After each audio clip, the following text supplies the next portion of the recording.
name's Brendan O'Sullivan, a Toastmaster from Brisbane, Australia.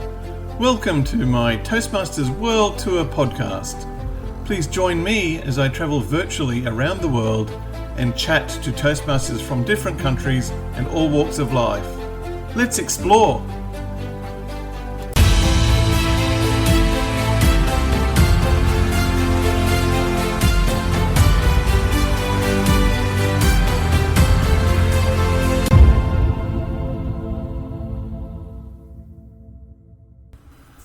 For this episode of Toastmasters World Tour, we travel virtually to Vancouver, Canada. So far in this podcast series, we've chatted to some non-Toastmasters who are contemplating joining. In today's podcast, we're going to zoom to the other end of someone's journey and chat to someone who was a Toastmaster but has left. Let's see why she left and if she'll consider rejoining. Our next guest is my third cousin, Elaine Apel from Vancouver, Canada. Welcome to the show, Elaine. Thank you, Brendan. Thank you for having me. I recently asked you to be a special guest on my online speechcraft course in late October, providing some Halloween-themed table topics questions for my Halloween-themed meeting. The speechcrafters each had a choice of either a question from one of my club mates, Sue Kelly, or one from you. One was trick and the other was treat. I know it was very late at night in Vancouver, so you didn't get to sit in on that one. Do you think you were designated as trick or treat? I think I was the treat because you love me, you know me well. Exactly, and nothing on Sue Kelly, my club mate, but you're my cousin, so of course you were the treat. Oh, thank you. Now, in the process of involving you thus, it transpired that you yourself had actually been a Toastmaster in a previous life. When did you join? I believe it was 7 or 8 years ago. And so I'm trying to do the math here. What was that year? Maybe 2018 or so, around there. Sure. And how long were you a Toastmaster for? I believe it was 7 years. Wow. And on and off. And now I'm a alumni of the Toastmasters Club. Very good. So why did you join Toastmasters in the first place? I was attending a conference and I was asked to introduce some guest speakers. And as I spoke into the mic, I realized no one was listening. No one could hear me or no one cared. Yeah. And at that time, I started to turn red.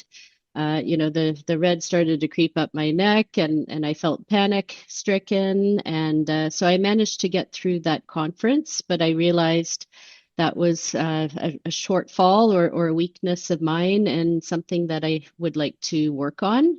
And I joined Toastmasters to build confidence and learn how to speak, not only among small groups of people, but large groups, even up to 300 people.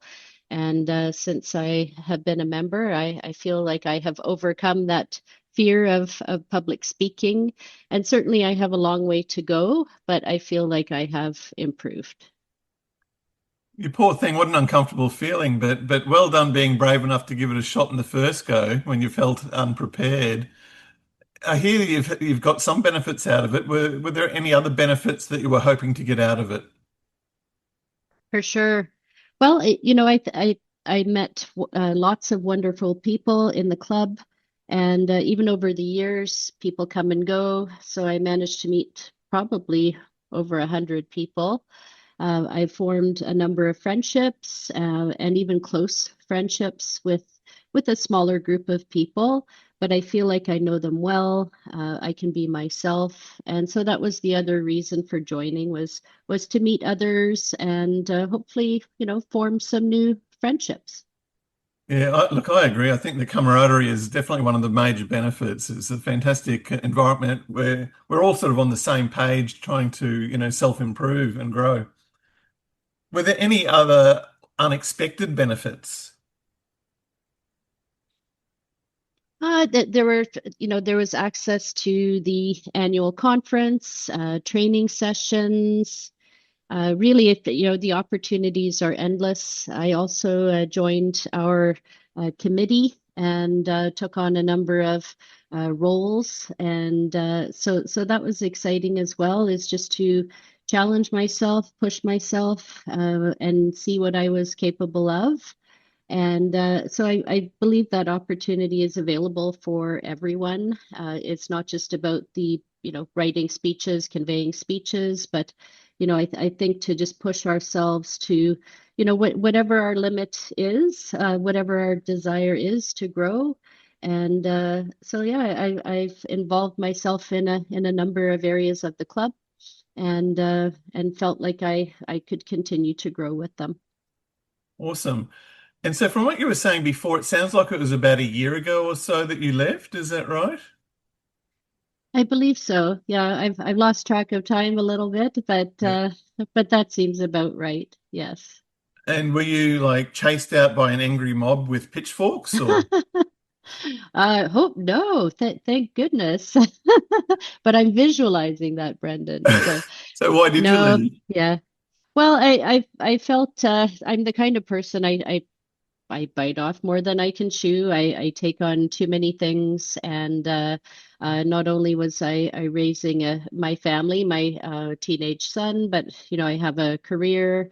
I'm involved in our strata, so I'm the vice president of our townhouse complex, and I'm involved in our son's school, and so I thought I just had too many things going on, and so I thought I would just back out for not forever, but just for a period of time, so I could get a handle on everything else in my life. And the beauty of Toastmasters, I can always go back and rejoin. But for now, I'm an alumni member. I do pop in to enjoy their open houses, or anytime they need a judge for a competition, they reach out to me.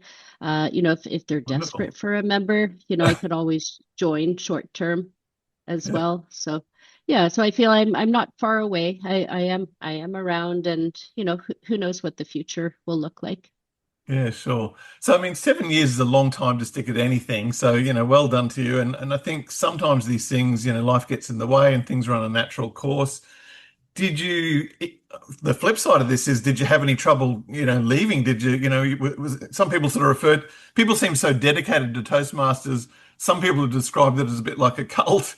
Have you, Yeah. did, did you have to be extracted? Was there like your family have to send a cult extraction team or the FBI in?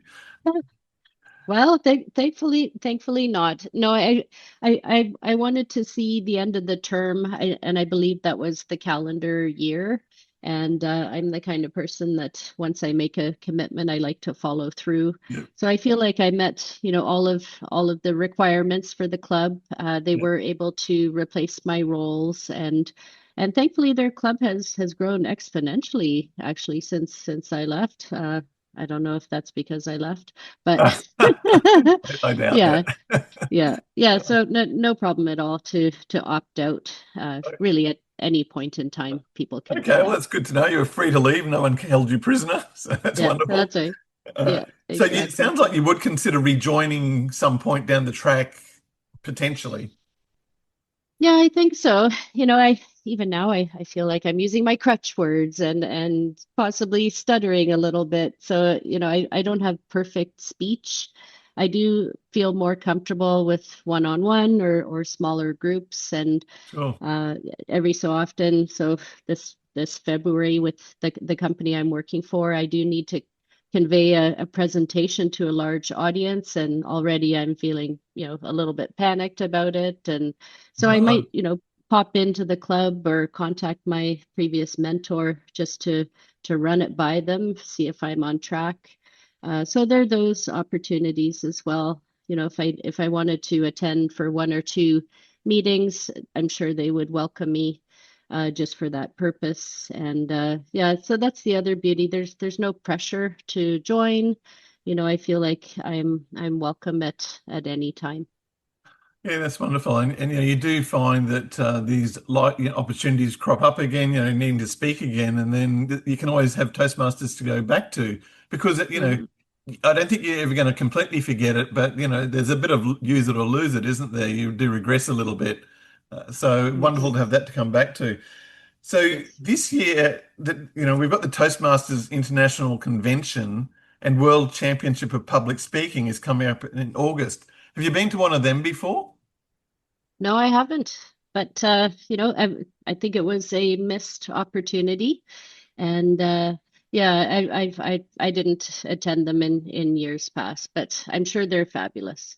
Yeah, well, I can highly recommend. I went to Anaheim in 2024, and it's where I met a lot of the international guests I hope to have on the show. Oh, And wow. this year it's in your hometown of Vancouver. So Oh, yes, of yeah, course it is. Oh, yeah. yes. So there's some food for thought. Is there anything else you'd like to share with us today, Elaine? I feel like Toastmasters has changed my life for the better, and I Wonderful. feel like I have grown with my level of confidence. I now know how to write a speech and convey a speech. I'm open to receiving feedback, good, bad, or ugly. And I feel like in a Toastmasters club, it's a very comfortable environment to make mistakes, and I certainly made a lot of them. But Yeah, it's a very supportive group, and the feedback is meant to be helpful, not only for the individual conveying the speech, but for all of the members. And I feel like we grew together. yeah, When I think back to day one and fast forwards 7 years later, we all grew as individuals. And I feel like they're lifelong friends. Even now, I'm facing a bit of a health issue, and I can reach out to them at any time for friendship and love and support. And so wonderful. I feel like it's far more than public speaking. The other point I wanted to mention, I did develop my leadership skills because I Yeah. took on those different roles and stretched myself, my brain, my capabilities. And so I feel like I've grown as an individual, as a professional, thanks to Toastmasters International. That's wonderful, Elaine. And what was your Toastmasters club there in Vancouver? It's called Toastmasters by the Sea, and it is located in White Rock, British Columbia. And as you look out the window, there is a beautiful view of the ocean and the mountains in the distance, and the US actually. So, White Rock is located close to the Canada-US border. So, even as you look out across the bay, you can see Washington State. But it's a really lovely community, wonderful group of people. And yeah, I miss them. I look forward to seeing them, the next time I can.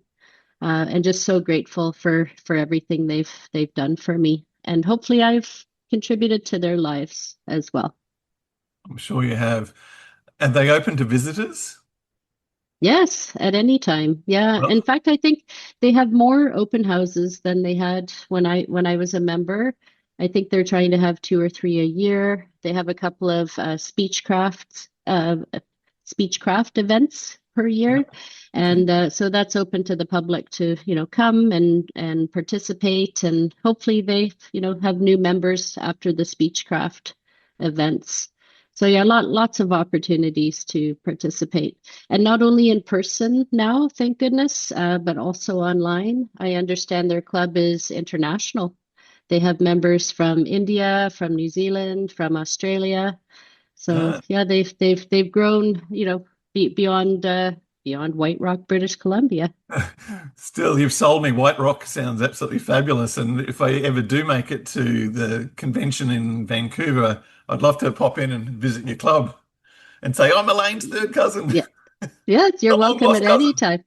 Yes, I will take you personally. I will introduce you to others, and they would love to meet you, Brendan. Tell a few lies and put in the good word for me. I Thank will. you. I will. Thank you so much, Elaine. It's been an absolute pleasure. Likewise. Thank you, Brendan.